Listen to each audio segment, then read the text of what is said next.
variance, it requires that 2/3 of the zoning board of appeals, 2/3 of them have to vote in favor of it, which in our situation is 4 out of 5 votes. The use variances, generally when you guys are looking at variances, you're looking at non-use variances, so you're looking at physical features of a request. So let's say somebody has a garage and it's going to be too close to a lot line. That's considered a physical situation where you're looking at that specific project and whether or not it meets the requirements of the ordinance and getting a variance on that requirement. A use variance is a little bit different. It's actually how the property is being used. So in a certain situation like a residential property meant for a residential building, if somebody wants to use it for something outside of that, like a commercial use or industrial use, then that would then be something that is outside the normal use that is required under the ordinance. So in this situation, Mr. Fitting is asking to have storage containers utilized on the property, which the ordinance deems as outdoor storage. Outdoor storage is an accessory use to a principal use. And since there's no principal use on the property, that's why the ordinance doesn't allow for him to be able to use those. If he was going to build, he has been approved for a conditional use to build a storage building, which is allowed under conditional use in the industrial zoning district if he is zoned industrial. So he could still do that. The question is always, when you're looking at the variance request, does he have a reasonable alternative to what he's doing? So if his request is for the storage containers, the question to the zoning board of appeals is his permitted use through the conditional use to build a storage facility like a building, is that a reasonable alternative to using the actual storage containers that is what he's requesting? So that is what you're looking at in terms of the question of whether or not a variance is allowable. Also, is there some sort of hardship? That's always a requirement, whether it's a use or non-use variance. Is there a hardship? And the state law is pretty clear on that hardship cannot be self-inflicted. It's not considered a hardship if it's self-inflicted. And it's also not considered to be a hardship if it's financially based. So if it's more expensive to build a storage building than it is to have a storage container, that's not considered a hardship under the state law. So those are just a few of the things to consider when you guys are taking action and discussing this issue. Once again, the staff recommendation in this situation is that the permit be denied because there is a reasonable alternative for the property owner in this situation. If you guys have any questions for me, I'm happy to answer them. And then just a reminder that it is, once again, does require 4 out of 5 members to vote in the affirmative. That's variance. Question. Yes. So in my consideration, I looked at the property question and started that are there. You don't see more safety. There's something newer that maybe you weren't considered in your past. So I don't have any problem with that. I noticed that there is one letter from the state property wishing that on the right of that. And so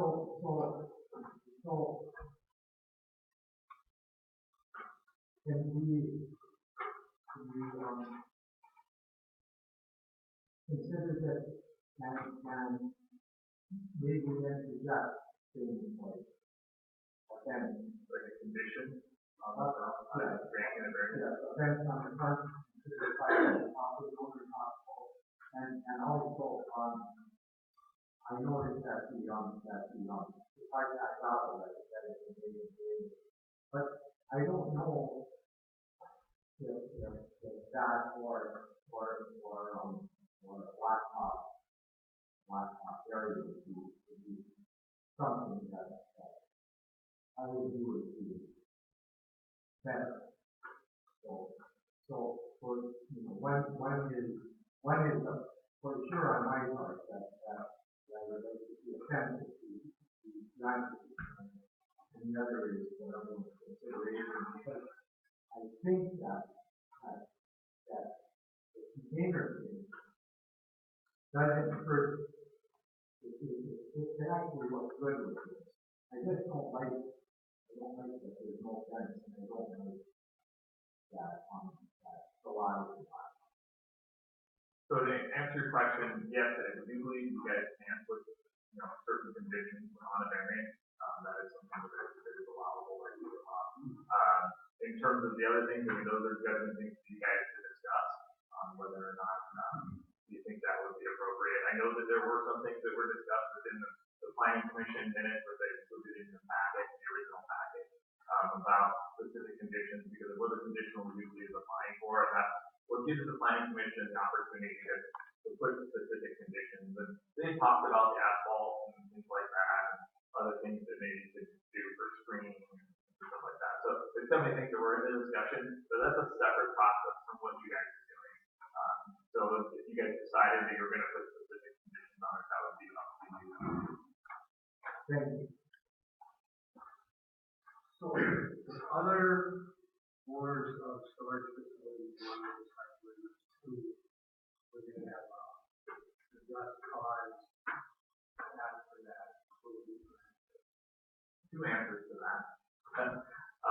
The first answer is that by granting a variance in any situation, the zoning board of appeals does not create precedent. So by granting a variance for this, it doesn't mean you have to grant that same variance for somebody else, because every situation is supposed to be considered as a unique situation. So in that sense, no. You're not creating precedent. So if somebody else with a storage facility came in and they said, hey, I want to do the same, I have a lot, I want to do the same thing. By no means, you can look at that as an individual situation. You don't have to take into account the decisions that you've made in the past. But with that said, then there's the other part of that, is that there's a possibility you'll get somebody who will come in and will say that, and there's a certain amount of, you're not required to, but then there's a certain amount of just level of consistency. Always, if you're going, I guess what I'm trying to say is that if you're going to go that route, then it's something where you need to start considering changes to the zoning ordinance. That's how you change whether or not, if you think this is a good allowable use to have throughout the community in the industrial zoning district for storage, for storage facilities, then that's something you would then, the city commission, not the zoning board of appeals, but the city commission, if you make a recommendation to the city commission and the planning commission to say, hey, we need to address this in the ordinance because we believe that this is something that would be a value to the community to be addressed there. So at that point, it's similar to what you guys deal with the oversized garage. We have so many requests for that we know that there is a need for it in the community. So at that point, that's when we say we need to address that in the zoning board and change how we regulate it so it better suits our citizens.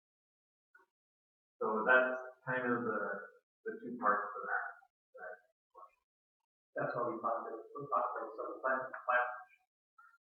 And the individual that wants to put these storage containers there, he has had them there, well, he was pretty much approved was told that he had to put a building cover over it, so the structures would have to. I mean, if there was a roof put over it, and beams and all that, like it was agreed on by the planning commission, then I would not have a problem. Yeah, there's a couple other alternatives. So there's that alternative that their roof structure could be built over the storage containers, and that would be considered the primary use.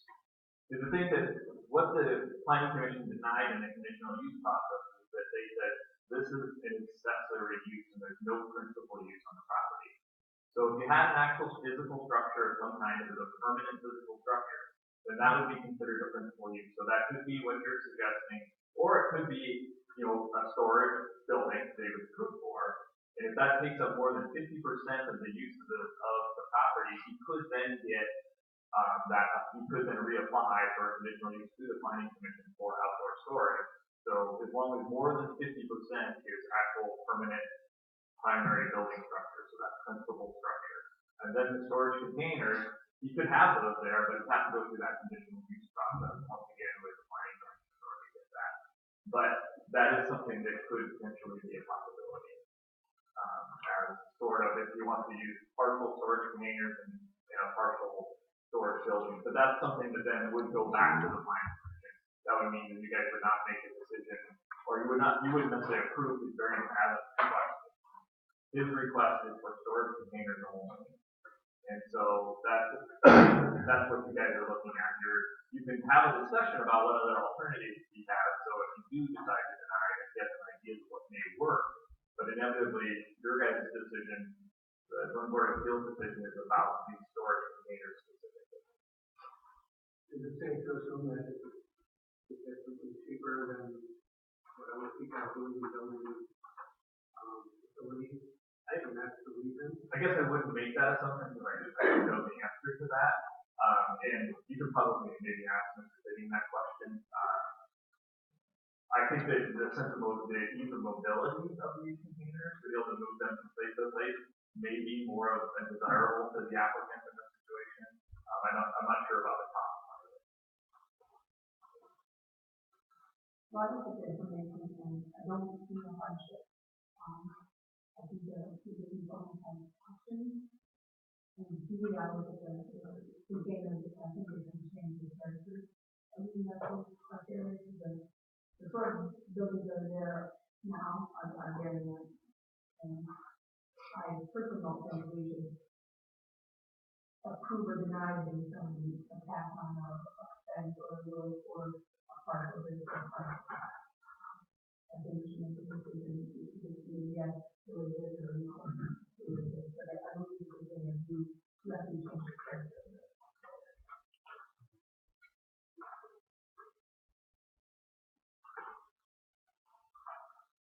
We have discussed again any further questions. But I don't know if fitting one for Absolutely, that would be fine. Thank you.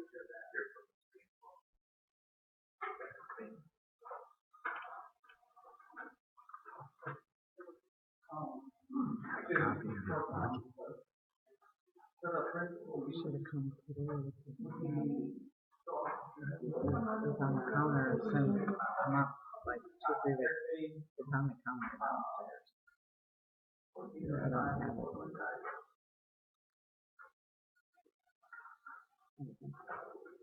I guess my question is about storage use, and my principal used to be storage. Yeah, when it came to the planning commission, they deemed that the storage containers are considered to be an accessory use, that's outdoor storage, and they considered that to be they made an interpretation of the ordinance that is outdoor storage, and it's an accessory use. So outdoor storage is only allowable in the ordinance as an accessory use and under a conditional use permit. So there has to be some sort of principal use. Eric can also be requesting that you guys see it as, that could be your decision, is that you agree that no, the storage container should be considered to be a principal use. That would be then agreeing that yes, we're going to approve the variance because we deem it that the ordinance is actually seeing this as a principal use for the property. So that it's just that the request, when it was made to the planning commission, their decision says their interpretation of the ordinance was no, that it is not considered to be a principal use. Yeah, mine is also storage. Maybe you can buy and sell airspace. So that would be a principal use. Storage in the next drive.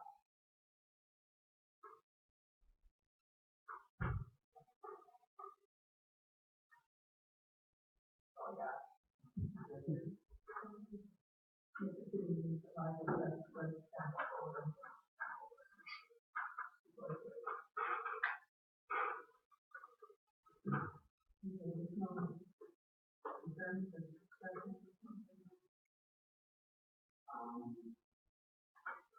One of the thoughts is that the planning commission is already recommending that.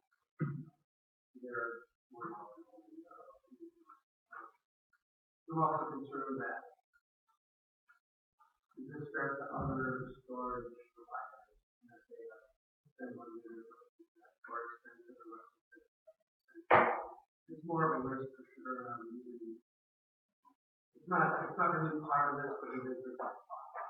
You certainly have some there. Feel like unofficially made a recommendation and I feel that I'm gonna make a motion that we deny it.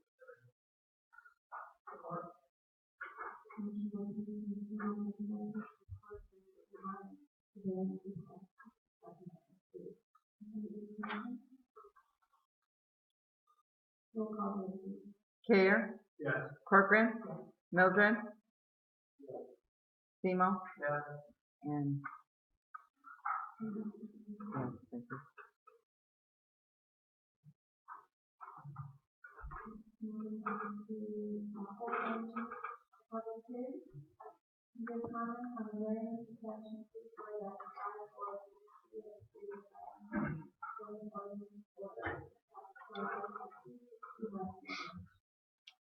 Okay, thank you. So this variance is for an addition to an existing attached garage. So this, normally you guys get requests for detached garages for oversized garages. So in this situation, it's a little bit more unique. What the applicant is requesting is to add an additional 7 feet to the side of the attached garage, which then he's going to be encroaching on that lot line. I think it's going to be a full of a foot and a half away from the lot line. The requirement is 8 feet from the lot line in this situation for the principal structure, because this is an attached garage, so it's actually part of the principal structure. Now, the total size of the garage is actually going to still be pretty small. So let's say he had in this zoning district or this side of his lot, if he was going to build a detached garage, you would actually be able to build a larger detached garage if you had space for it than what he's asking for here. So what he's asking for is a relatively reasonable ask.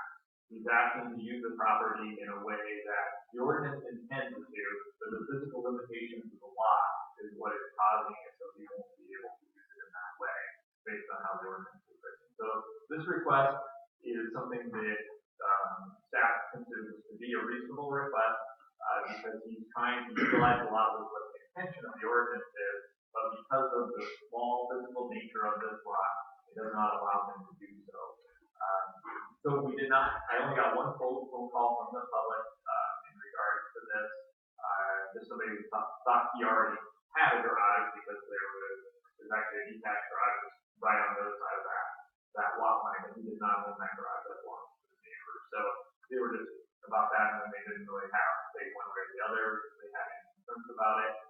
One thing that I would like to mention is that it is the policy of the city that property owners are responsible for knowing where their lot lines are. So in this situation, the property owner is very, very close to the lot line, with halfway from the lot line. And so the recommendation of staff is that the property owner has to do their due diligence to know where that property line is. If they're somewhere down the road, it's their responsibility. If they're somewhere down the road and it ends up that he builds his addition to the garage on the neighbor's property, they're responsible for that. That's a civil matter, and the city was not involved in that.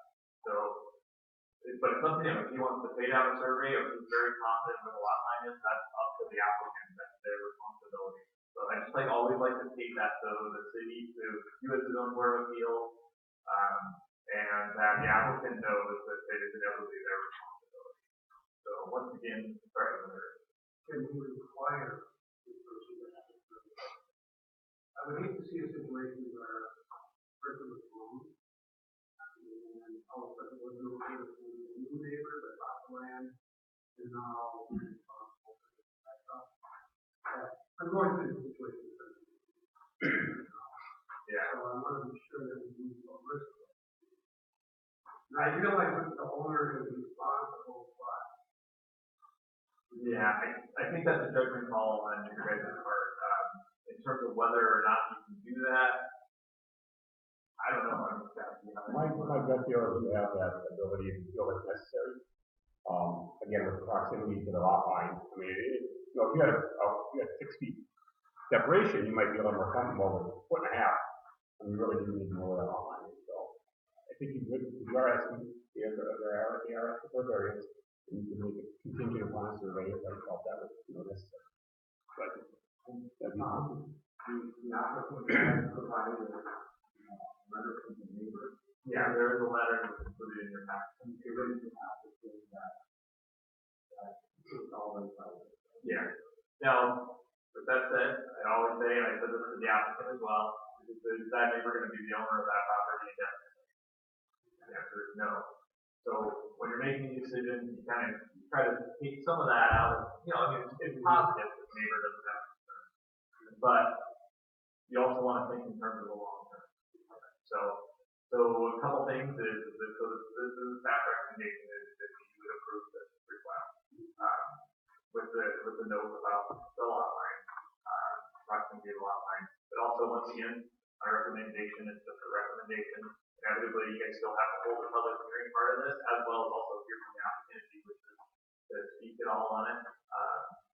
And then you may learn something else that affects your decision. So that's all we do. Yep, well.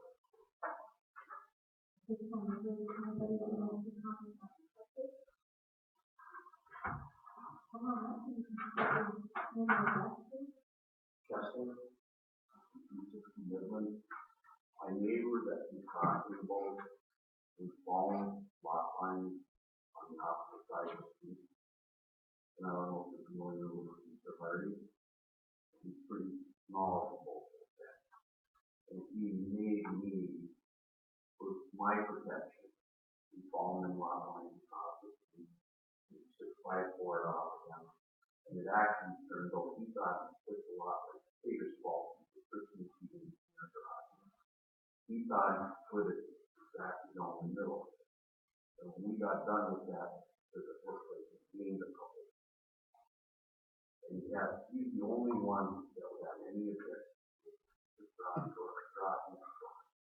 And he subdivided that lot. According to by 80 feet, by 80 foot lot. And he has no problem with it. And I'm confident that the lot line is so damn close that if anybody, if he does sell that garage, he told me I could have first offer with that. But I don't want to lose my 60 until we need to buy a garage. And there's not going to be nobody that's going to buy that garage for anything in storage. But storage, and you're not going to spend $1,800 for a skid survey to see that I'm 2 inches onto the property.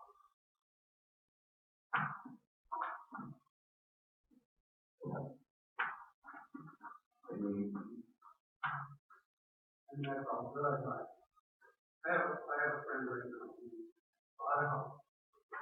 And it has a sauna. And the sauna, it turns out, could likely be a foot under the neighbor's property, which is all good, except the neighbor is now going to sell. So you can see where that problem comes in. And whatever we do, if we give you permission to do something like this, and it backfires, it's just not a good thing for the neighbor. If it backfires, it's backfires, right? And I'm willing to accept that. Like I said, I need more. And I don't know if you know that, but all of them animals. And she did write a letter that you have to We don't want to cost you a whole lot of money. well, that's what it is, it's costing $1,800 that survey. Where there were surveys staked across the road and measured up. You know, there are things in the ground that There were pins in the ground, I looked out the meter, Gary Quincy's yard and all came off. And we're confident that we might be an inch off, maybe 2 inches, but it's not more than that. And I could actually, by the building code, I could actually move my garage over more, so that I could leave it also 1 foot over there now, off the neighbor's property. You can't have it extended off. It's got to be 1 foot in to my property. And I'm lessening my garage by 1 foot. So I'm actually saving a foot and a half off of that line.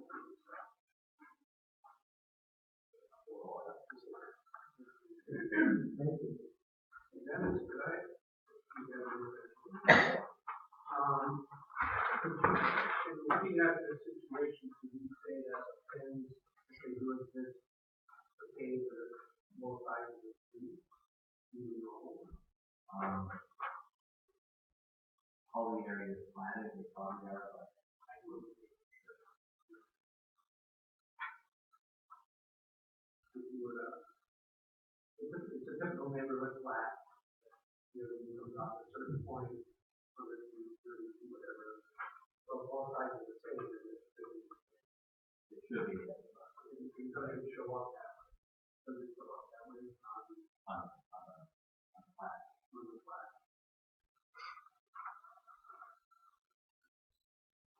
Anybody else in the audience?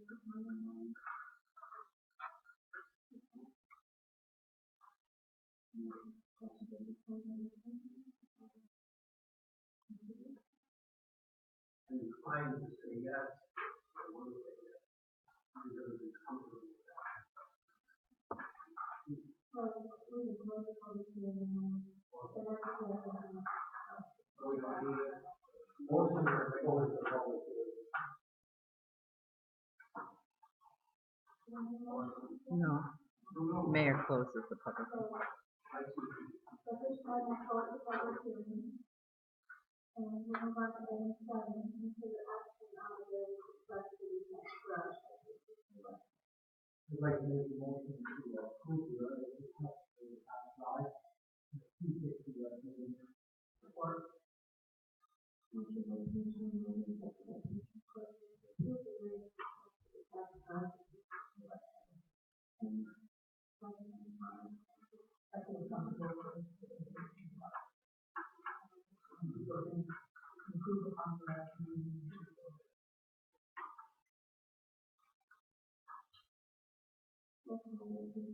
Corcoran. Mildred. Yes. Seymour. Yes. Care. Yes. Berta.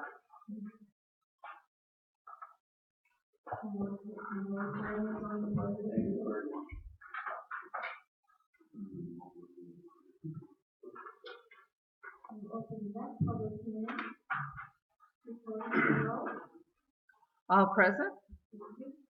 this public hearing for the common knowledge of fiscal year 2025 proposed budget and the schedule of meetings for future meetings. Thank you. So, public hearing, tonight is for the fiscal year 2020 budget schedule. We held a series of work sessions to go over the budget and all of the details. Great discussions, lengthy discussions. That went very well. Gave input, staff time spent putting together budget as well as commission plan and other work sessions. So we provided time with that. I just put together a comparative summary of the 2018-19 original budget. So I get to amend that in the following as well. So comparing that to the 1920 recommended budget. Again, you'll see this is more of a summary format, and that's how we approve our budget. And you'll see that, you'll see that in the general appropriations act, that resolution that we approved the budget. But the comparison did go through a lot of the differences in last year's original budget and this year's recommended budget. Listed all of those. We'll go through those all one by one. They're there. The commission has written further discussion and further elaborate on what I'd be happy to do so. The revenue side and or expenditure side. But overall, in general, we have more higher budget this year than last year, and related to our grant projects that we got approved. So we're going to be busy. We're going to be busy this year, next fiscal year, specifically in our downtown flood project, that's one of the bigger ones, as well as the MDOT smaller grant. In our water and sewer funds, we're recommending some strong increases, 20% CPI, as well as a 2% increase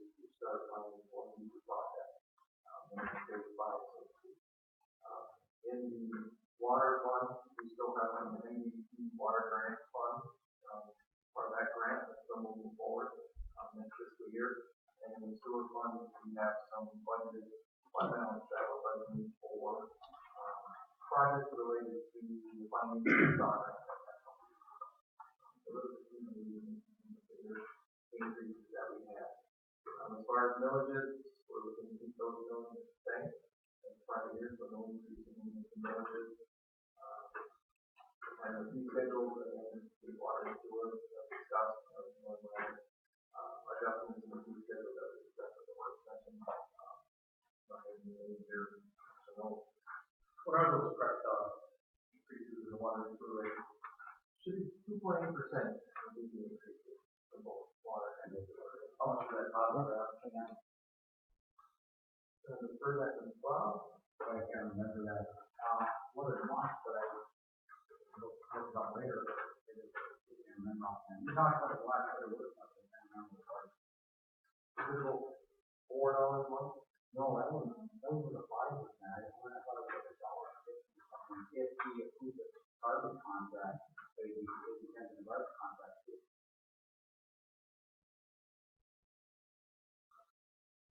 So it wasn't much, you know. So the sheet that we have is actually no meter, no warranty card,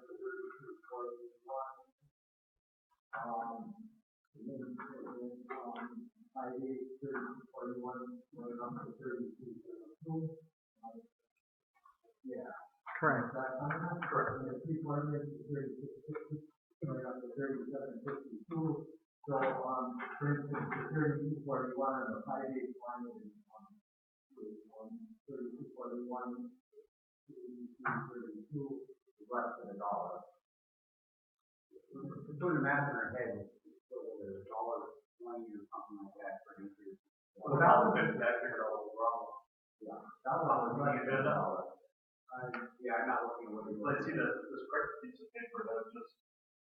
Yeah, on the sewer portion, the lower half, I didn't pull that was my mistake. It had like last year's rate price, we adjusted that to 20.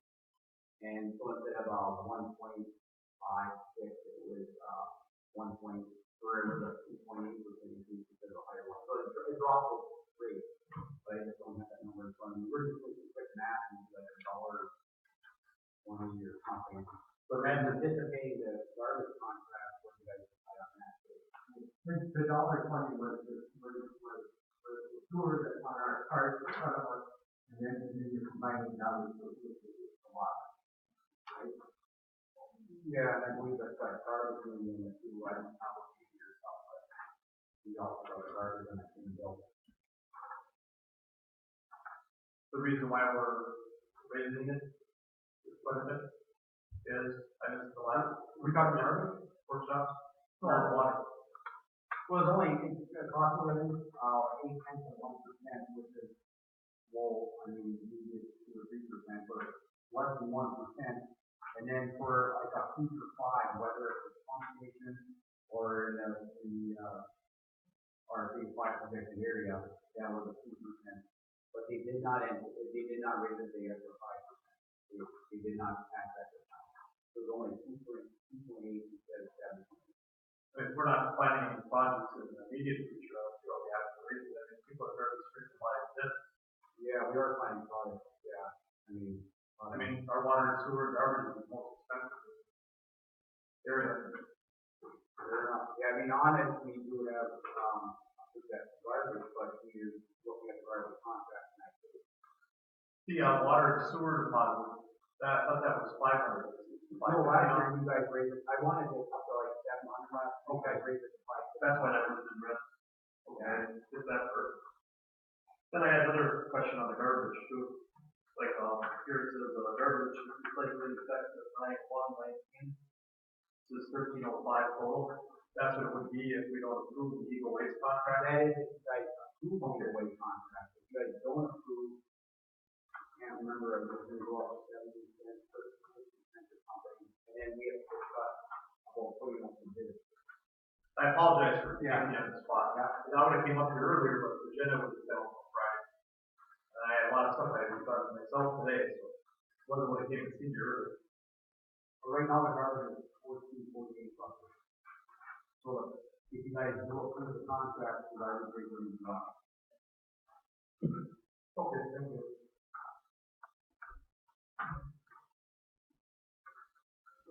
Any other questions on the items presented? Is there any further questions after the public? No, I just thank you for your hard work, the workshop that you presented. Seems like we're only going to talk how important it is. I think the people are not, myself, the people.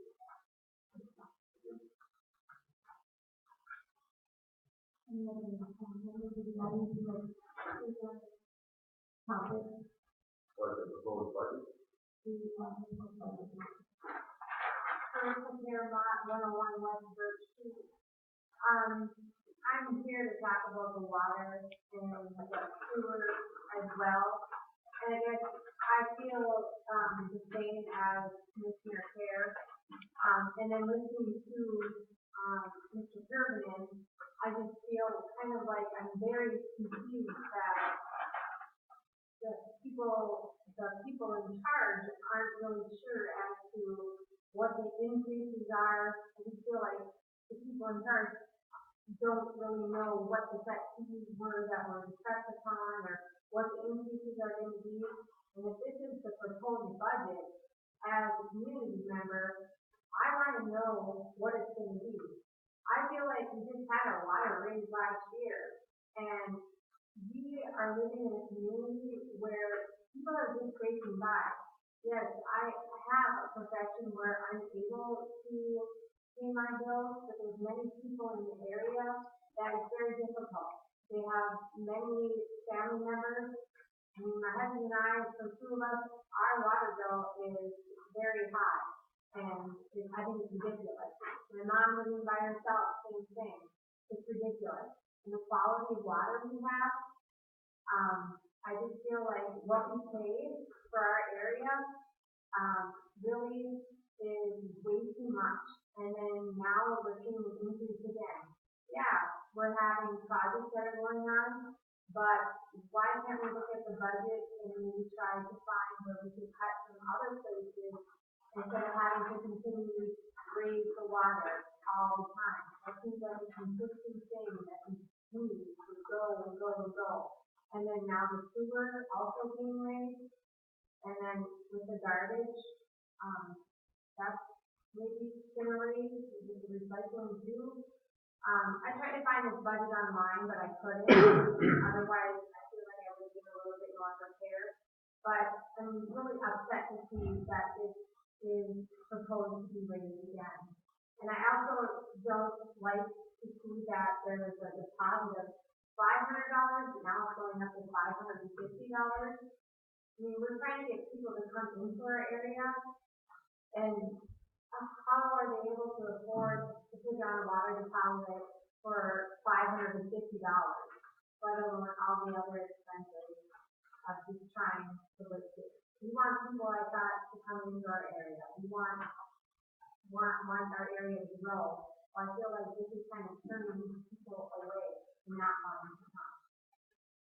And I mean, I've had this discussion with Commissioner Care. I've had a discussion with you before Mayor Virtual a few years ago when we were running again for election.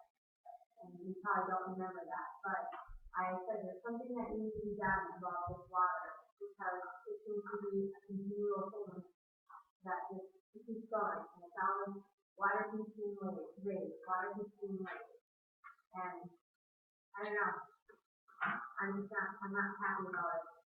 And I'm assuming this is a proposed budget, but it's something that you're going to be voting on tonight, or what's the deal? So it's something that is kind of like, well, here it is, and we probably aren't really going to discuss it much. It's just going to be like,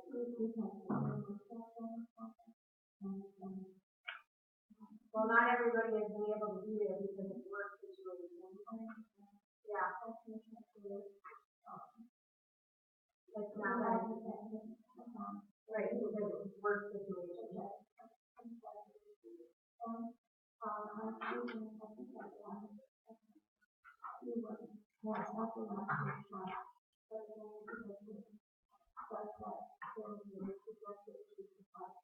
this is already been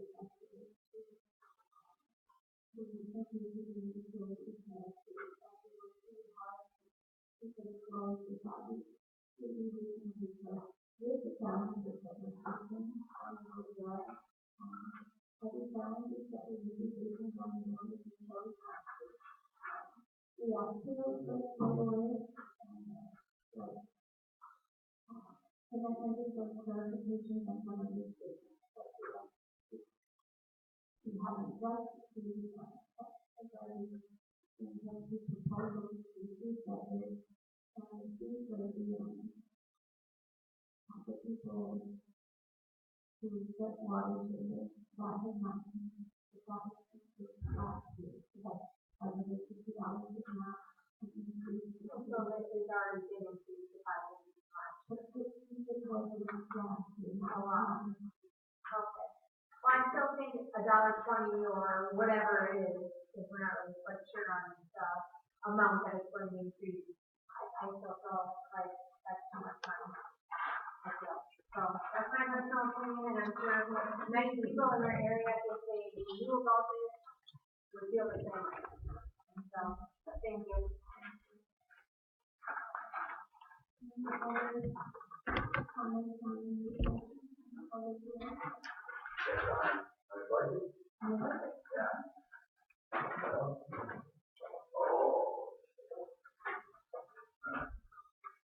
Randall Cassidy, 343 Lake Avenue. Yeah, the budget is ridiculous, man. I'll go back to the water and sewer, the utility fund. Continues to grow. 2017-18 activity, 1.8 billion. 2018-19 amended budget, 1.992. 2019-20 recommended budget, 2,014,000. What the hell is going on? Why the increase steadily over the years? Is it salary? I don't know. There's no explanation.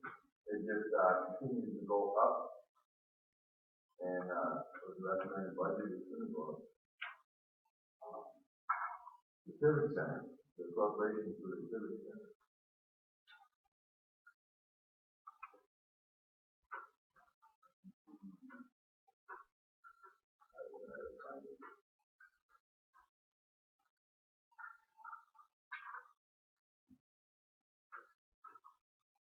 Right here we got appropriations for the recommended budget is appropriated $197,000.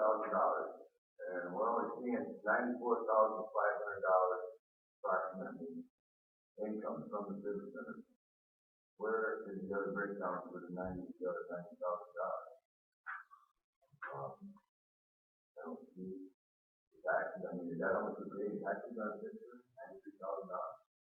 $93,000. It's the Civic Center, or the revenue is a combination of fees they charge, then there's a millage, board millage for that. That makes up the budget for the revenue part of it. So that's what we're responsible for the city is $92,000. For the millage, yes, the millage part. Yeah, for one millage. Okay. All right. But yeah, the revenue isn't there. I don't know what you've done about that. But here again, that cost, it came down a little, not much. So. And equipment fund. Wow. What we got going here? We need $700,000 appropriated to the equipment fund. Now I don't know what happened with. I know there was a request for a new truck. I don't know if that was granted or not. Is that part of the $700,000 recommended budget for them? I don't That's the revenue. Now, is that renting our equipment to the state? So the equipment fund gets its revenue through a number of different locations. One is from the state, if we do any maintenance on US two or business trucks, we bill the state back, we get revenue from it. And we also bill our other accounts, so if the water utility is using equipment, they pay back the equipment fund, or if the sewer utility is using equipment, they pay back. Or the street fund is using it, so all pays back to the equipment fund who manages the fleet. Okay. And who's in charge of that management? The management of the fleet, I mean, ultimately, it's a series of individuals. Jim Colasar is our mechanic, and he manages the fleet down there. So we have Bob Richards, who is his supervisor, and then myself, the manager. So then we have finance that manages through the budget process. So appropriations keep going up again. 2017-18 was 582,600. Amended budget for 18-19, $738,800. And then recommended budget for 2019-20, $700,000. And that's a lot of money for the equipment fund. Did that include that request for the new truck that was granted? Any equipment purchases would be included in there. That's right. I didn't have time, I didn't catch, public safety. And this is not in here, or? Did I miss it? No, that's part of the budget.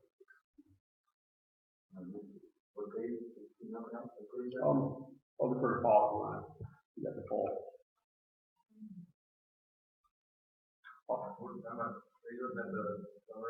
Public safety budget on 6/2/15. Right. I'm thinking that. Yeah, I got it. Thank you.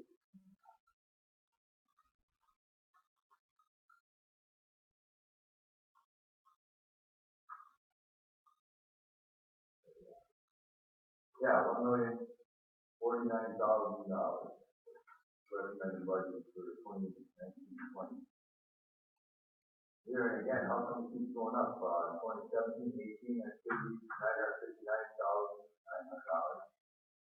The amended budget was $980,200. And now we're bumping up another, in the recommended budget, another 20,000. No, actually, another 70,000.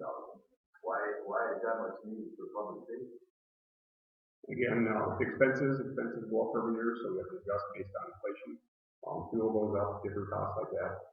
We are starting to budget for down the road replacement of a fire truck. Those are the types of expenses that are included in there. Isn't there grants, possibly some grants available for fire equipment? If there are, we'll pursue them. But right now, that's the operating budget that you're seeing. I think it's ridiculous. That's all. And to give them, that much of an increase. Not right. Yeah. That is what we understand.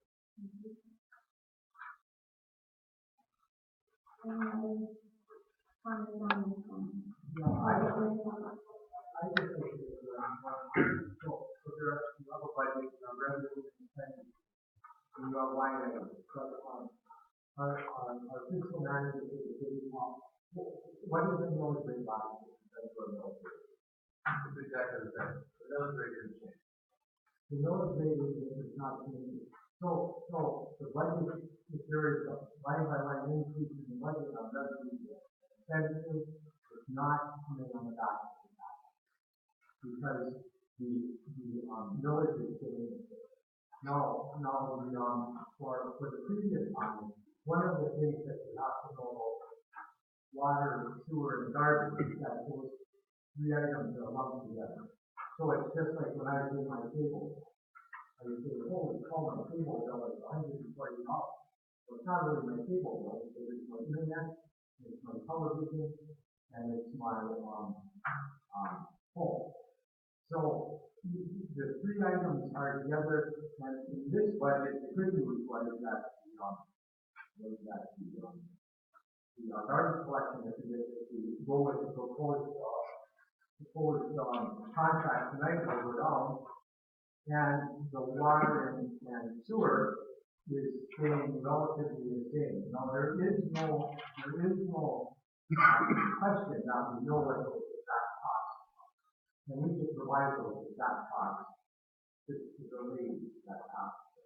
So there's some confusion on our part because we've had the budget hearings on those, and those have all been presented to us in black and white.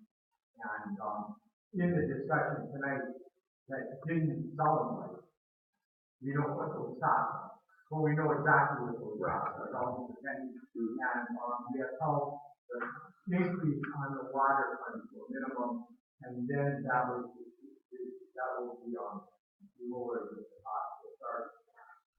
So just as a clarification to all of that, this is the city commission that's working hard to hold on top, and the millage rate is not going up to people right.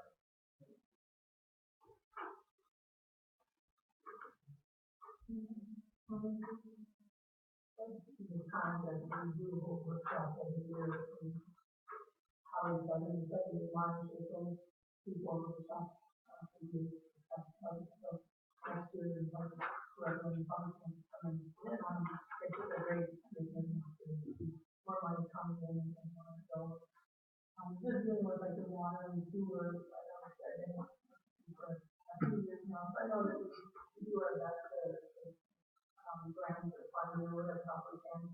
To think about all the phases that we've done to make it before, that's a whole lot of sewer upgrades that we're doing. Sometimes it costs the taxpayer a little extra money in the budget. So I know that we have a group of funds to improve the water and the sewer for Ironwood and plans for the future also in York Ironwood for the real estate. So it's not that we're just raising prices for nothing, we're really doing time to do for that water. We're raising prices for the out of the ballpark, somebody wants to come. And to taxes, all costs of raising the water sewer rate. I think it's easier to be there. I mean, actually, a couple of years if we do somebody's right. I think there's a lot of good things done in the city of town.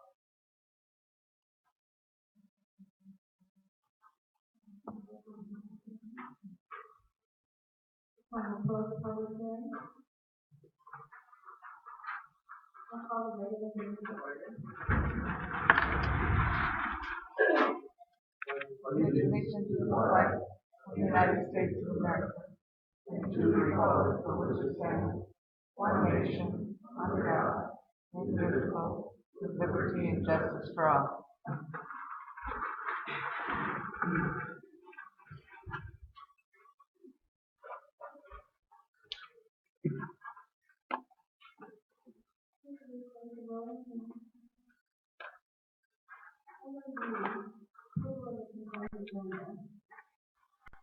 I'll make a motion to approve the consent agenda as presented. Motion by Commissioner Weston, second by Commissioner Steele.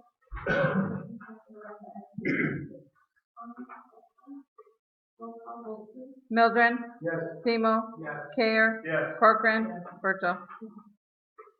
And the approval of the agenda. I'll make a motion to approve the agenda as presented. Support. Motion by Commissioner Weston, second by Commissioner Steele. All in favor? Aye. Opposed? Item B, solicitation to adopt the commission item on the agenda.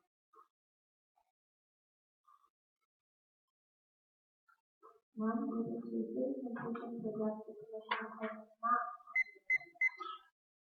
on the agenda. Yeah, all these, sewer, sanitary, and clean water catch basins, and the farmer is dropping our site. Can we not take legal action against Golden Engineering if they are the engineering firm that approves the compaction? that was, readings that were taken on text messaging.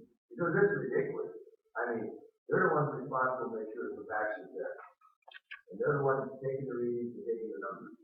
And if these are, and if they're thinking the way they are, I mean, it's ridiculous. Obviously, there's a problem there with the facts of that. Because if the facts and tests were accurate and true, we wouldn't have these thinking around all these test cases that we have in that state. So I think that should be investigated to see if we can take legal action against Coleman Engineering for faulty information in relation to the facts and tests around these test cases that were installed in our city. And I do believe that there is some legal action that we do have. So we can recoup some of the costs and dig these up. Put the rise rings on them, whatever else is going to be necessary, bring them up to grade, so we don't have to keep going through this problem every year. So it's not a simple fix, but it's fixable. But no, it doesn't have the money. It's ridiculous, you know. So now it's money, grant money, and in-kind service for fixing the streets, the sewer and water system, and these test bases are taken on site every year. It can be that way. So I would hope that you would ask our legal team, whoever would actually, they would investigate that. Thank you.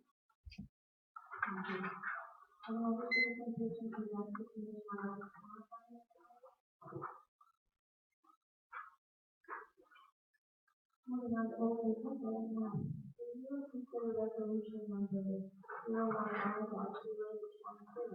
approving an appropriation tax for fiscal year 2019-2020, including budget establishment for 2019 for city services and authorizing the collection of the 1% tax of the utility fee and gas for 2019 and 2022.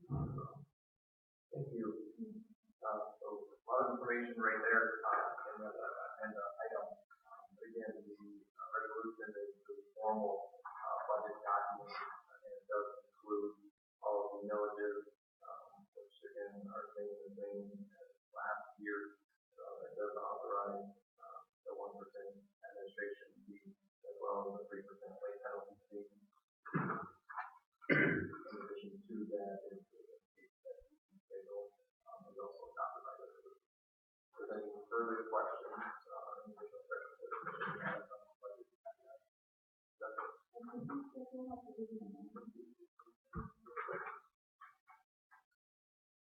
Correcting, it was an error. It was in the 2.8%.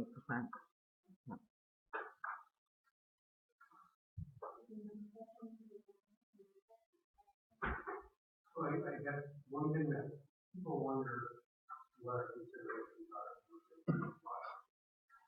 And we have 100+-year-old water and sewer that really, I don't think was been very much maintained or upgraded for many years back. And it's been terrible. We just had a large study on the software that shows exactly what our needs were. And we have done 4 things of recommended.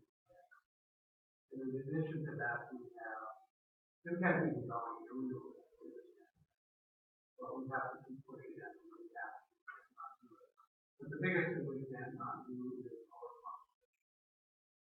We have been told that it is it's conceivable that it fail at the top. But there's no way to know if we would have it. And that side of the world is very, very hard. And so, when we hear these things as commissioners, we have to decide, balance the needs of our consumers, their finances. Can we continue to provide services? And that's where that comes. And I'm not going to say what's right or wrong, but that's what we look at and kind of keep the finances. But first, so that being said, I'm going to make a motion to approve the resolution as described. Support.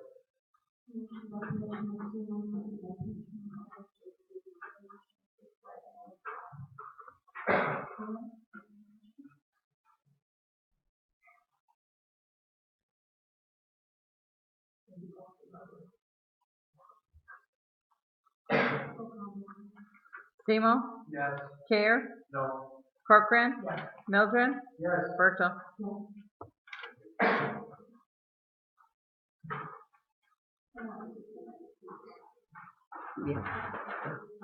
Yeah. Item D, discussion consideration and ordinance number 51945, ordinance to article 1, establishment, section 86/6, on subdivision, and scheduling for the public hearing Monday, June 24th, 2019. Thank you. Just a little background. The state did approve through about recreational marijuana. Each community had the option to opt out, or if you didn't opt out, then you were in, and then things would move forward in a uncontrolled manner. So the city commission took the step, as most communities did, to opt out. They gave direction to staff to work on developing ordinances to bring back to you to review, and hopefully get some good controls in place, and then you can decide if you want to allow commercial sale of marijuana or not. That group, we do have a group that's a volunteer group that's been pulled together to help craft the ordinances. It's been a very good group. We've been working, I think we meet about once a week on that, so we're getting a good, direction from the community members, people participating in that. That'll ultimately come back to the planning commission, city commission for review, consideration, and ultimately public hearing process on top of that. So with that said, the commission had opted out until the end of the month. They gave a 6-month window to work on this, and it has been worked on. We are coming up to that 6-month window, so we are recommending commission extend that opt-out window to a later date. We suggested January 13th of 2020 to give enough time to work on the ordinances, also to allow the state to get their guidance in place. LARA, the state permitting agency, is working through all their rules and regulations, and they have a date in December where they're required to hopefully have their that in place. So assuming that they can meet that date, then we can look at dovetailing to make sure our ordinance, our draft ordinances, are not in conflict with their proposing, and make sure those mesh together. So that is the recommendation. Again, that ordinance process is still working through the process. We are anticipating a public meeting with the planning commission, city commission, and our working group sometime in July. Yeah, we're going to do a workshop with the commission to start discussing, what the advisory committee has come up with, and, make sure that they're on the same, that they're going in a direction that the city commission and the planning commission is wishing to do. So, then they start making adjustments if there's anything that the planning commission feels like the advisory committee is this, then that would be the opportunity for us to include those in any documents. January 13th is the first meeting, city commission meeting in January. And again, that would be until January 13th, midnight on January 13th, to be specific. But that's what's presented in there. Again, this is being presented. Again, there would be a public hearing and commission action on it at the next meeting. But that's what's laid out before you. I think that those are logical steps that we are taking based on when the final rulemaking will be here. So I would move to adopt the ordinance number 519 as written. Actually, by Commissioner Mildred, this would be introducing the ordinance and then scheduling the public hearing. Sorry, for the next meeting. That would be my motion. And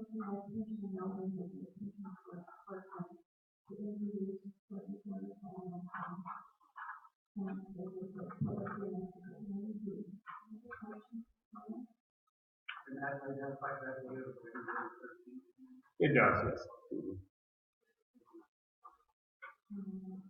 All in favor? Aye. Opposed? Moving on to page.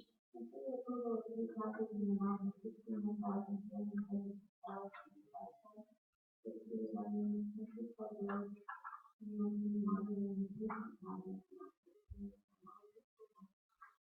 Yes, thank you. This is the partial payment for the water main project that State Commission approved with Woodsell Construction. They're out there, the contractor doing the work.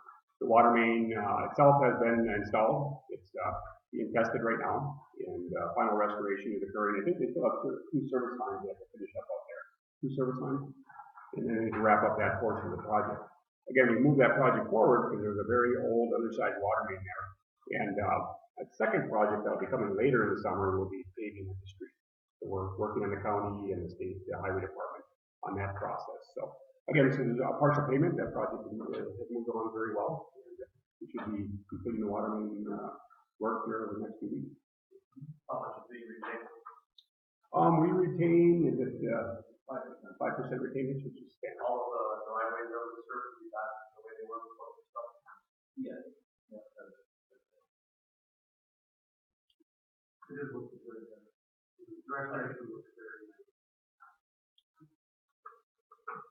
Make a motion to approve the, state tax certificate. Support. Motion by Mr. Martin, seconded by Mr. Middleton, to approve the roll call vote, please. Care, Yes. Corcoran, Mildred, Yes. Seymour, Yes. Virgil. The second consider awarding the lowest donation gift for the to honor excavating for 238 Fair Street, the amount of $46,000. We did have 5 bidders on this particular project, that the building downtown that last over winter. We're waiting on the grant to come through, and that's, the grant will pay for A timeline of when we want to begin. he will, he has to give us, the notice to the state when they're going to start the application, and the stuff that has to be taken over. So we're hoping within 10 to 15 days they'll start the process. They have until July 31st. I'll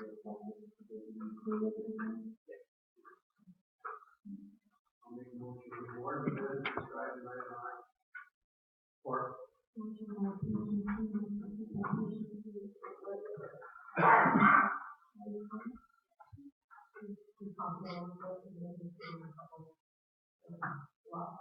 Well, when we first opened, we were, little stop at first bid, but, there are 3 that are within 13,000 of each other, so. And he did another part project downtown. But he was.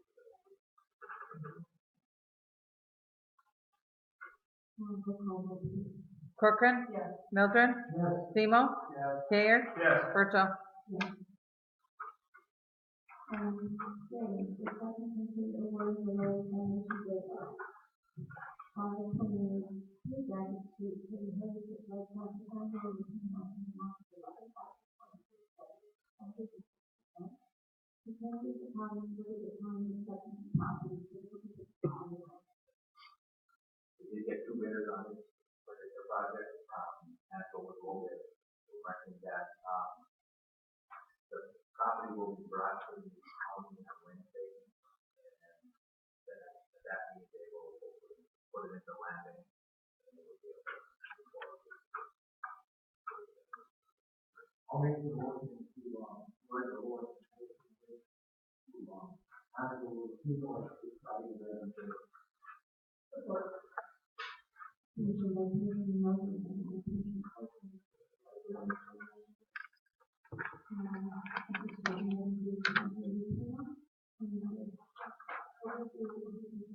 Yes, 100%.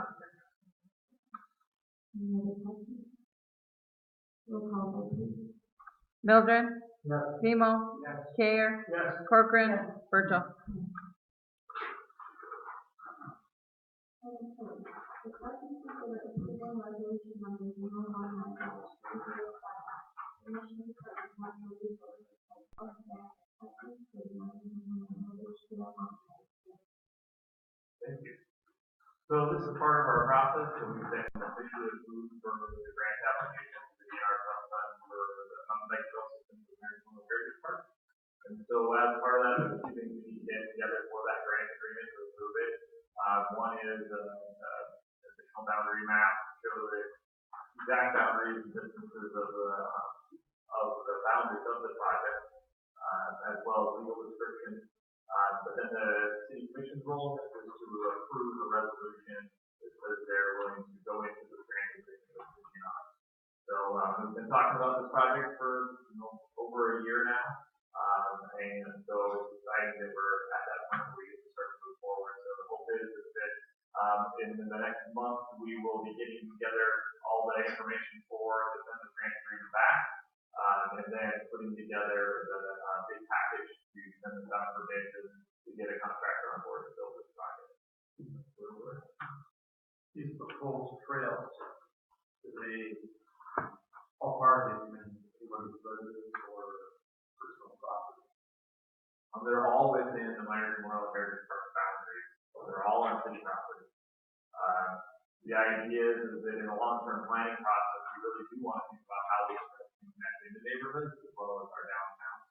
We don't want this to be an isolated project. We really want it to build our community, and so connecting into neighborhoods and other access is really, really important to that. So connecting to the Ironwood Trail. Nice thing about this is that, with the Southern Beltline Trail, another DNR trust fund grant will be, the Miners Park will be connecting to Norrie Park, so then the Mountain Bike Trail will help connect to Norrie Park and Ironwood. So it's a pretty exciting project. It affects our community as a whole. These projects go beyond just providing important sources for our citizens or even a tourist opportunity. These are economic development projects. These are the types of projects that attract talent to our area. They help us maintain a strong economy. They bring companies to our area. These are all part of the things that bring young entrepreneurs to our area as well. So these are important projects that go way beyond just recreation. To add, just to touch on that Commissioner Keene's question, we do have a potential connector trail from the Iron Bell to Miners Park, and we're looking at some routes. It could be on existing trail, existing street, or we might look at going through some property owned by the city. But we did have a resident here earlier that asked us to talk with her. She's one of the ones that could be in that area where the trail could go through. I got a couple of questions about that. That's why I'm asking. Yeah. Your steel is very good. I do all that. Yeah. Yeah. So we'll see what the. We'll follow up with the resident here. Right? I was just curious about that part. It's like you said, over that area. Yeah, in terms of the connector that goes between, so that connection piece is all on city property except for one main street piece that goes through King Alliance property, and we're discussing with them in terms of acquisition or inducement or something like that. As far as we know, it's all on city property. So. It will meet the property under that. That's the question. Yeah, that's all. Yeah, there's a question about it. Yeah, and we have to go through a title search and all that to make sure that, we do own that property and that don't think built on. So absolutely. Yeah. Thank you. Yep. Could you just one more time provide a new breakdown? Yeah. So the total project is a $400,000 project. The amount of dollars that are being provided by the DNR are $280,000. $14,000 is going to be in-kind match. In terms of the matching portion, is $120,000 max total. $14,000 is going to be in-kind contributions that will be provided by the city for the construction of a parking lot that's going to be associated with this. The Suzu Dirt Crew, which is a local mountain bike and ski group, they are providing $40,000 tax match for the project, and the Ironwood Tourism Council is providing $66,000 tax match as well. So one of the big things about this is this shows that it's something that's really important to big entities in our community, volunteer organizations, tourism organizations that see the value in this, that they are willing to put up their own funds to make this project happen. Very nice collaboration with the international community. Not by any state of market, but it's just nice to see that something is in fashion.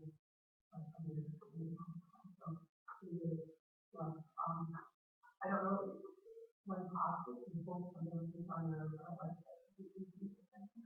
Yes, absolutely. I think, once we wrap up the grant agreement process and everything's solid and for sure going to happen, I think that would be an appropriate thing to do, to really do a public service of the project. Motion to consider approving resolution number 1907 to remedy the Second. I would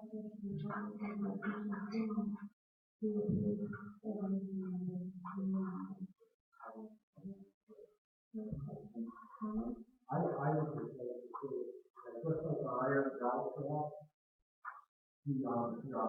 for the people that live in Ironwood, our access quality still is so close to everyone now. And it's keeping and having young people with families live and recreate in it. And, it's low cost, or no cost, it's the cost of a life, or energy.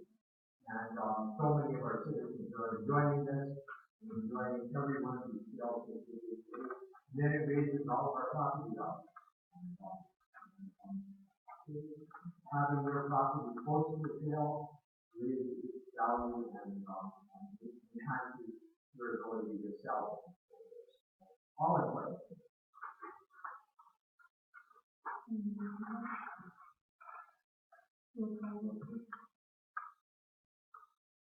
Seymour. Yes. Care. Yes. Corcoran.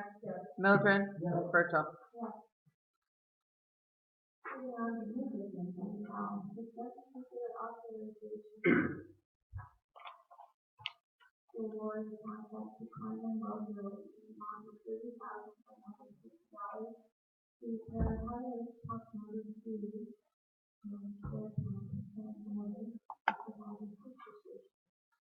Thank you. We did talk about the booster station a little bit earlier.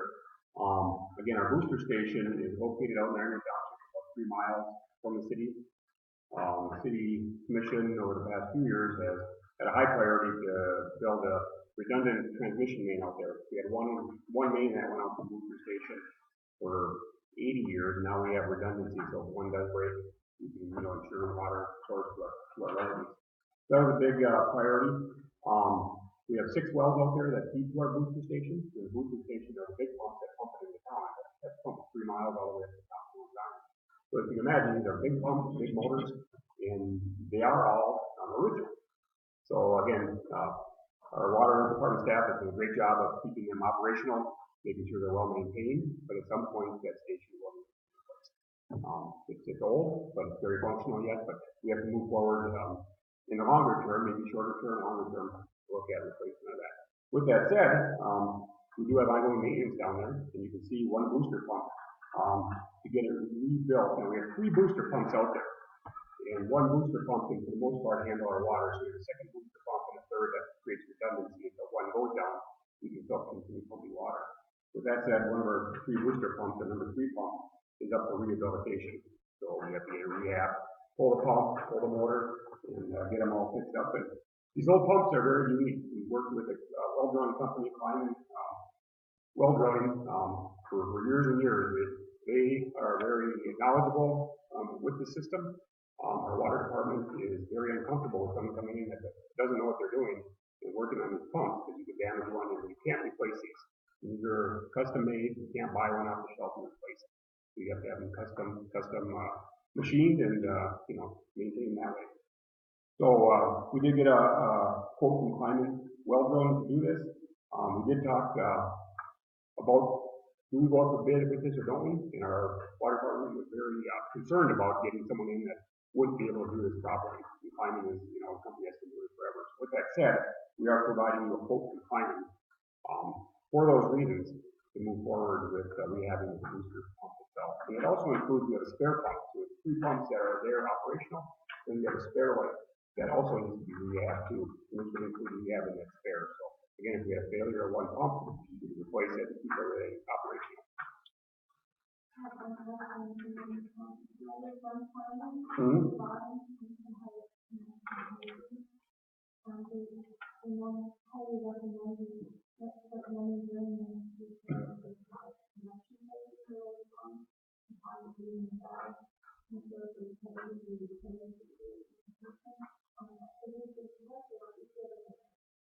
That will be addressed. They'll have to actually pull the pump and look at that. So they won't know until they're actually down there if something needs to be replaced or not. So again, that could be an additional cost. You are correct. It's something we are concerned about, something they will look at. but they could not give us a quote, because they don't know yet to what extent, if it needs to be replaced, or if it does, to what extent that would be stored. If it does, it'd be additional cost that we come back and have to have approved. Would that additional cost be something that you would have time to address that as a meeting? We would, actually, they pull the pump, and they're actually gonna have that pump out for, quite a while, I think, we refurbish it, and they look at this and see if it's something, yeah, we'll have time to bring it back to you.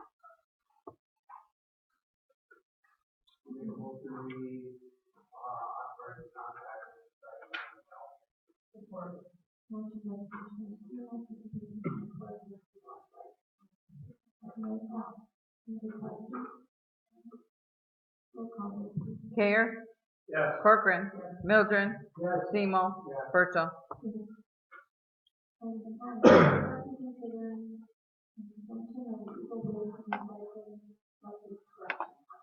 I'll give a little background. We do have two representatives for Eagle Waste here.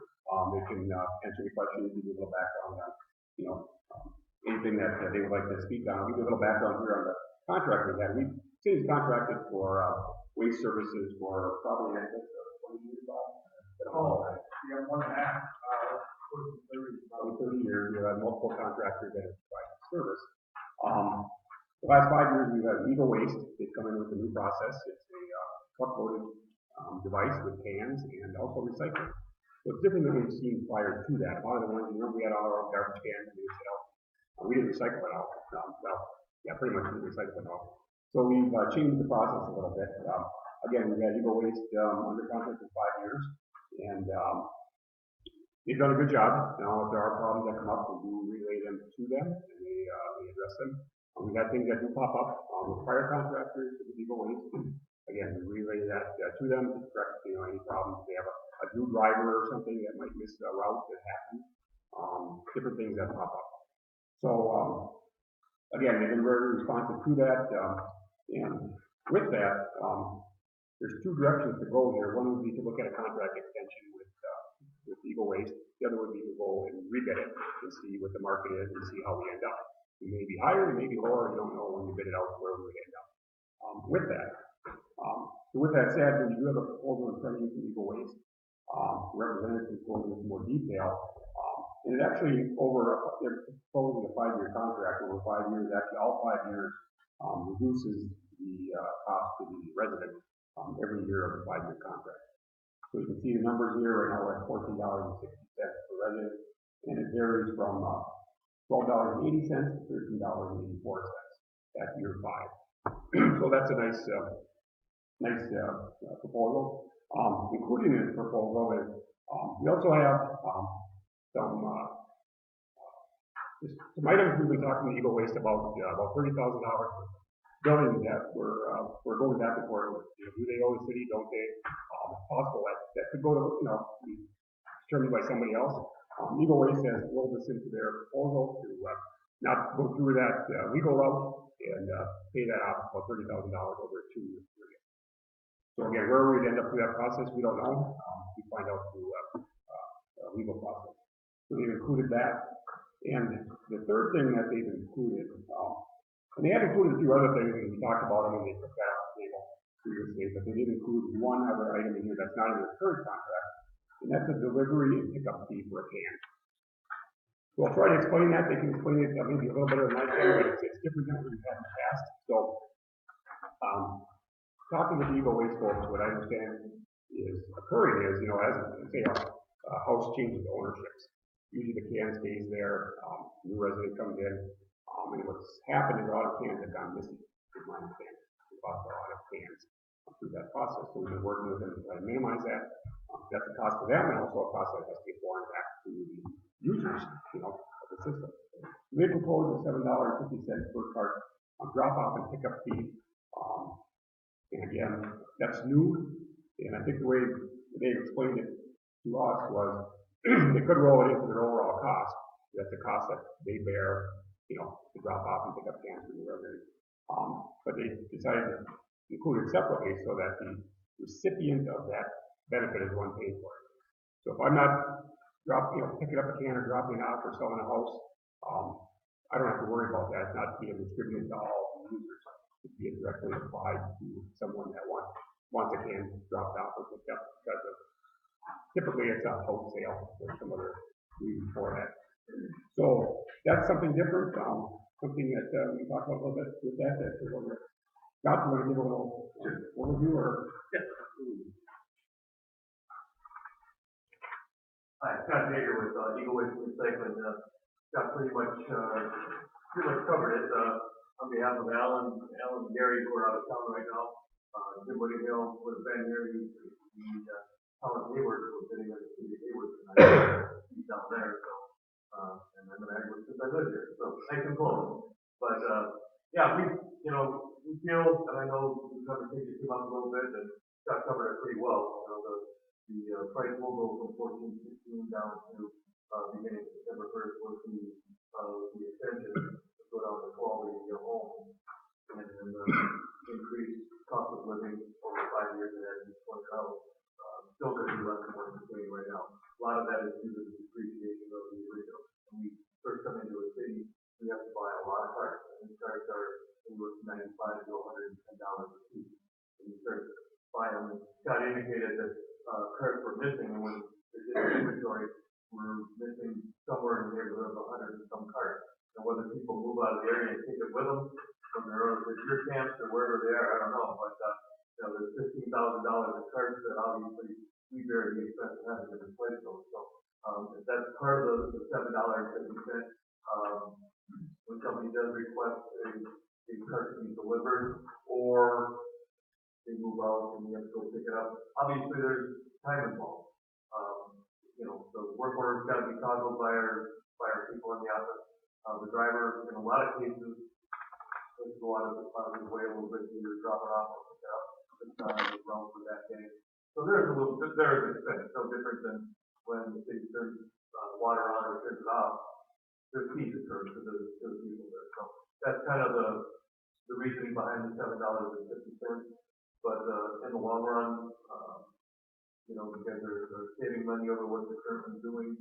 We certainly appreciated the business over the last almost 5 years, and we feel we've earned the right to continue to service the town of the city of Ironwood with an extension. As Scott mentioned, it's kind of nice to have a company that's local, that we can, pick up the phone and call me in Ironwood, and we can get it done. I've worked with Bob on a few things, and in fact, we've got many testimonials from a lot of municipalities. Bob, one that put together a nice testimonial letter for us, and we reviewed those from all the municipalities. And right now, we're currently at 81 municipalities across the UP and Wisconsin, and knock on wood, not a lot of complaints. I'm pretty happy, especially with the recycling.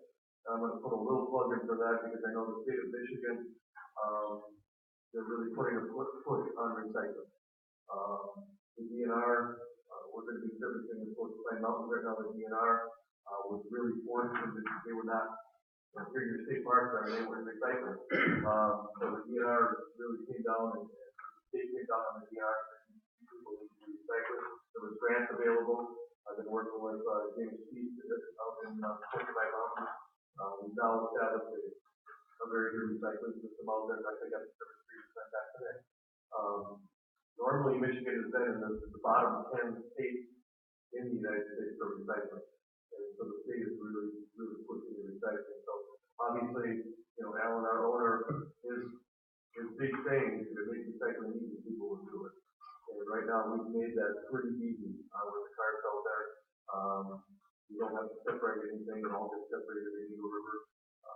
Pretty easy system to handle, especially taking into consideration that we're lowering the price to be able to do that. Seems like a no-brainer, but I just have to see that. Your service is an exemption, and then to top it off, elect to show us over the color where they possible recycling. And recycling, your owner and other owners have done it. They take the time a huge step financially because on that show, it said that most of the current thoughts were that recycling doesn't work in more rural areas as people. And you made that work. And so, you know, you just have to highly commend you for that, because you've taken the chance, and then you made it work. So, thank you very much. Yeah, you said, we've even done an addition with that, or another trip down the river. And, you know, our facilities, they put another addition on it, upgraded, a lot of the facilities, and, you know, right now, it's a $12 million recycling center, and it's now 1,300 people. Most people thought that one was crazy, but, right now, we're putting about 180 tons a day of recycling through our facility. And in a time right now when recycling is really in the tank. In a traditional year, in an average year, the cost to get rid of trash is usually about $78 a ton at the landfill.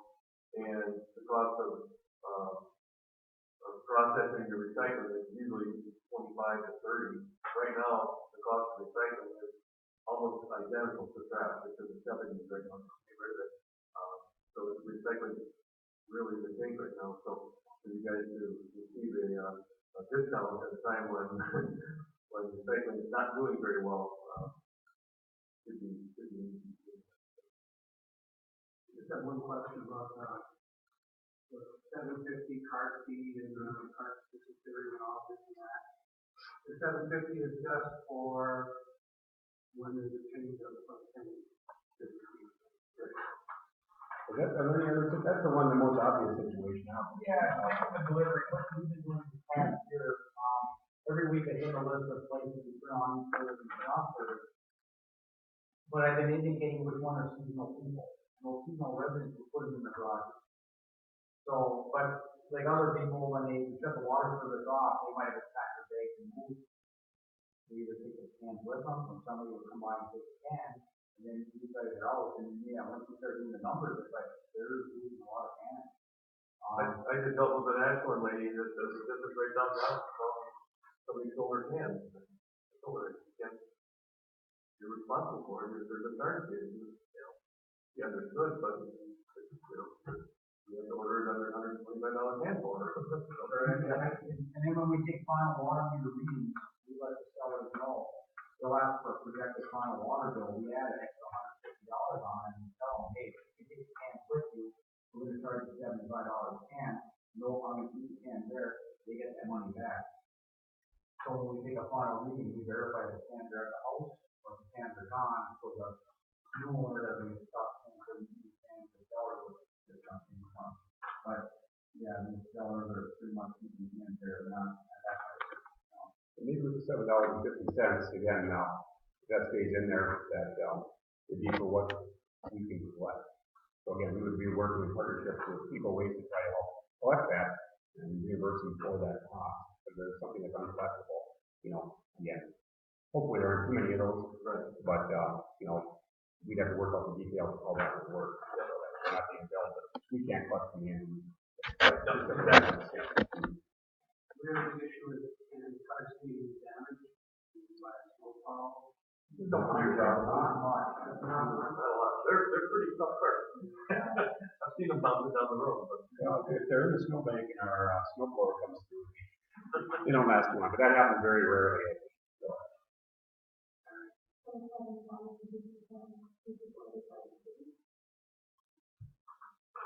Well, that would be something that we work out with. Yeah, they would let us. They would be the one that would bring it out or drop it off. yeah, the city would be in contact with us, letting us know that somebody sold the house or bought a house and we needed to Right. So then usually we get emails from Bob from the city saying, you can start delivery here. That's what we turn the work order in. And then it's from there. If vice versa, if something needs to be moved.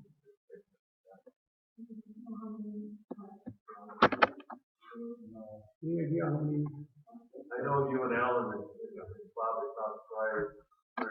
We're talking more about the carts that were lost. I don't think it's a large number that gets, you know, for removal and for delivery. There's not a lot. I mean, we turn a lot of water service off in the fall, because there's seasonal people, but they'll throw them in the garages, and then we turn it on in the spring, and the same cans are there, but you know, I had a few calls where I took a can out, the one in the morning, and the can was gone, and I'm just like, Well, you know, I mean, that happens every once in a while too, but I don't know how many times. Yeah, well, we don't charge for it now, because we haven't really tracked, they probably track it, you know. And that's why they're saying that there's some, Can I just a clarification to my comment? Is it the city paying for it, or would it be the homeowner? it would be the homeowner, yes, it would be their bill. I don't think it's okay to extend the legal, the contract for additional 5 years proposed to, and thank you. You're welcome. Support. I have a question. So this is a conversation here for the motion and for that. The original contract, I mean, the way that, Mr. Whittingham said that if, let's say if somebody's camp was stolen, we're supposed to replace it free of charge. That's also good in the next 5 years. I would too, but again, they had conversations. And 750 is just for the people paid for it. Correct, okay. I mean, eventually the cash will wear out. Right, after 5 years, yeah, it'll be one of another 5 years mentions, right? Yeah. So, I just want to clarify. There's things on our end.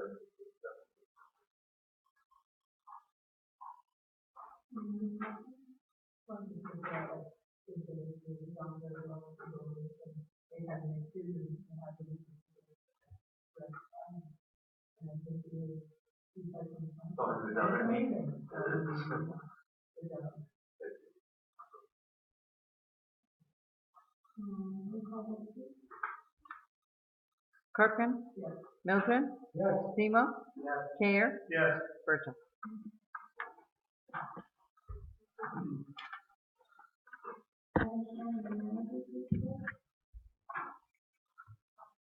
Thank you. Just a few items to touch base on. Just an update on the Civic Center. As you know, the last winter they had snow, the roof buckled in.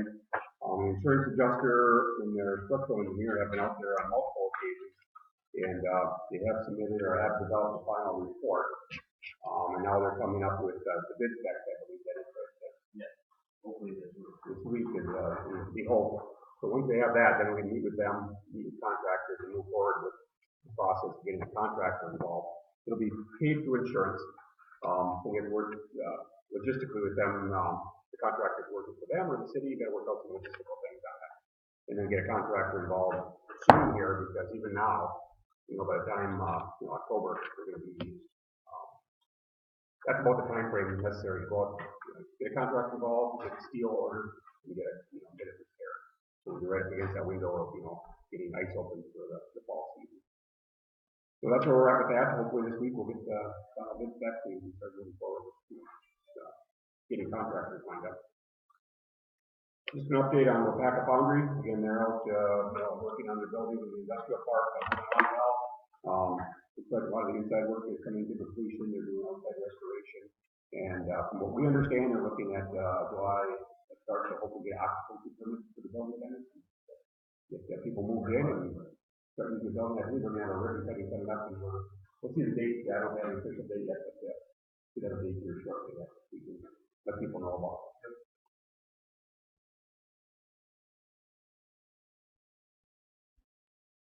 As you probably saw over by the Little League field, Curry Trail construction is well underway.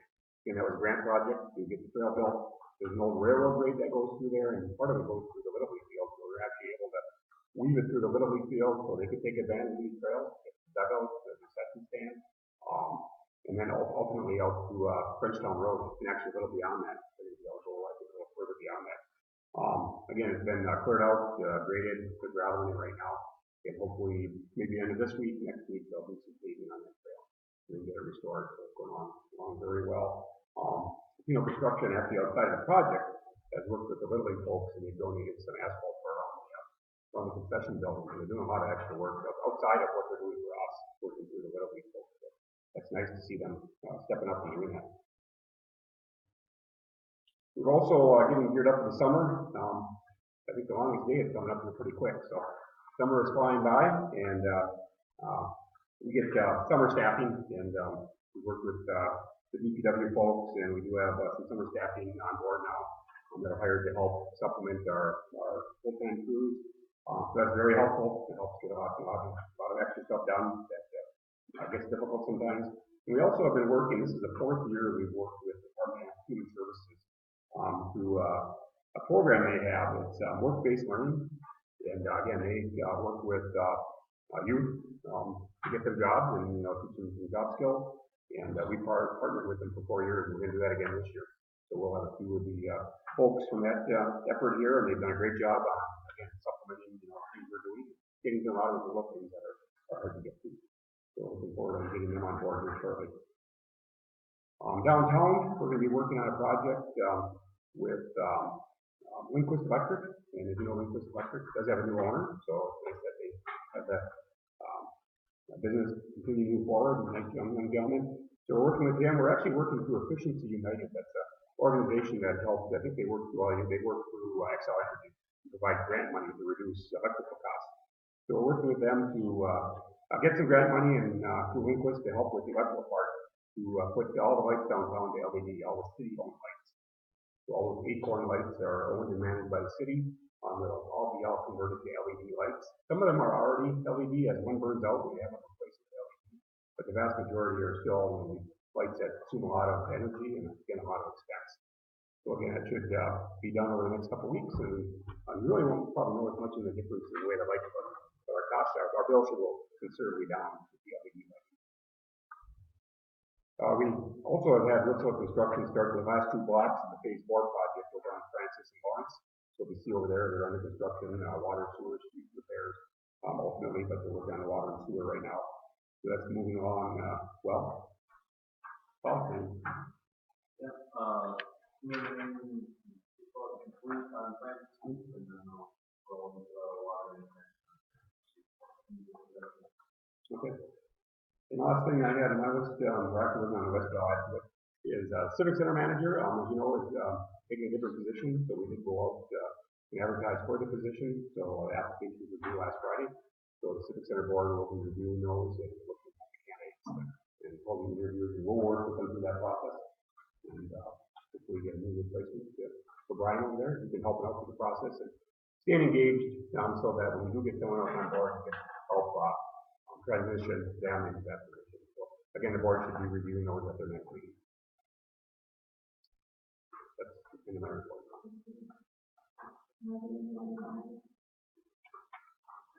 Thing.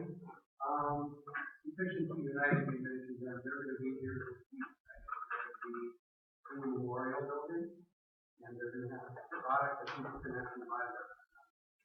You can buy LED bulbs, right?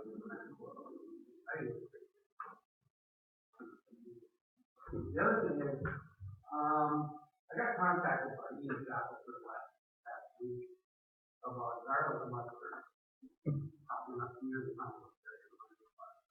Anything at all like that, And he was able to get Jim Finley in the conservation district to come and spray it. And I thought, well, okay, that's nice. Never did that. And then I went to look at what it was, and believe me, you do not want to see this stuff. It's like 5 or 6 feet tall, and it looks like bamboo. I don't know if any of you were down there to see it, but it's something else. So something to be aware of in our compost area. I don't know how to address it, but I think there's a fair chance that it came out of whatever got dumped in there. It's going to happen, but we have to be aware of it. Try to deal with it. The invasives are really taking over. I used to kind of blow it off or whatever, but buckthorn is everywhere. Everywhere and grows with it. So we have to be aware of it and doing our due diligence. We were lucky to get this taken care of. And I just want to make a comment on continued improvement in our downtown. And Friday night, first Friday, I was able to attend along with business community, the ribbon cutting at grand opening at Brewster, new ownership there, and it was a fun event. It was hard for them to get all of their staff to hold the ribbon because people were placing orders for fish tacos and fish fries and hamburgers. So the people that were there eating lunches and all those, what, were at the ribbon cutting, appreciated eating all. First Friday was well attended again, thanks to you all, your students and volunteers. Single parent performed in the pocket park and just to tell people that single parent, they're really musically good. And if you get the chance to see them, you know, and especially when you get the chance to see them at hilltop, take advantage of it. Pretty much fun. And then talking about music, last night was the Tony Show. So we have a great Ironwood family, so there's a lot of great Ironwood families. One of them was the Elder family. And one of the daughters of Dr. Elder, great lady named Kathleen Elder Sam. And her granddaughter was up for Best Actress Singer in a Musical, the Tony. And so I'm watching this Tony Award show from 7 to 10 o'clock, and her name is Caitlin Kinnan. And Caitlin Kinnan is sitting there, and they're going to announce, there's 5 people there, they're going to announce the winner. And next to Caitlin, she is the sweet girl who has a lead in musical drama on Broadway. She's the sweet girl. She's sitting there with her mother.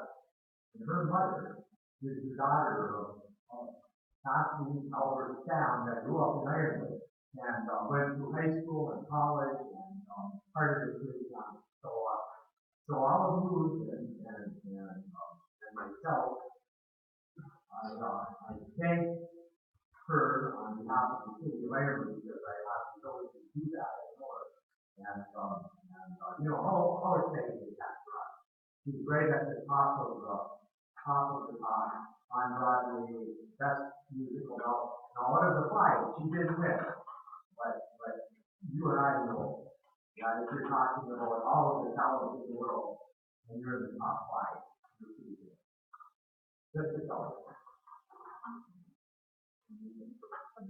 Sheriff, I know, I was used to be driving Memorial Day this weekend when the group I was with had a call that there was an unresponsive woman. So the group that we were with, said down the road this woman was, he had some firefighters and first responders from the area and area. And I just want to offer kudos to Brandon Schneider and, Corcoran because it's impressed that they both stepped up there. They're off the clock.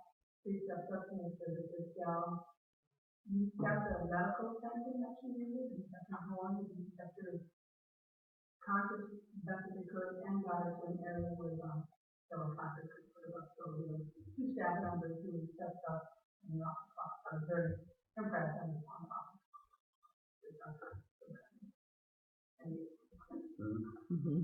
About that. Well, I think it's more correct.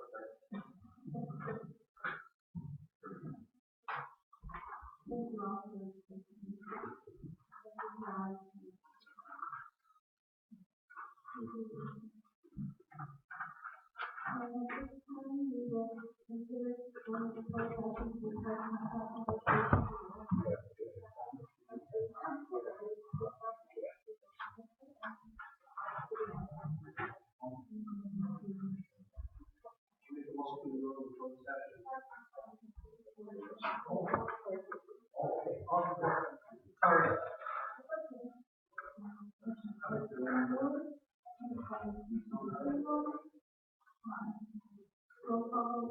Mildred? Yes. Simo? Yes. Care? Yes. Corcoran? Bertrand?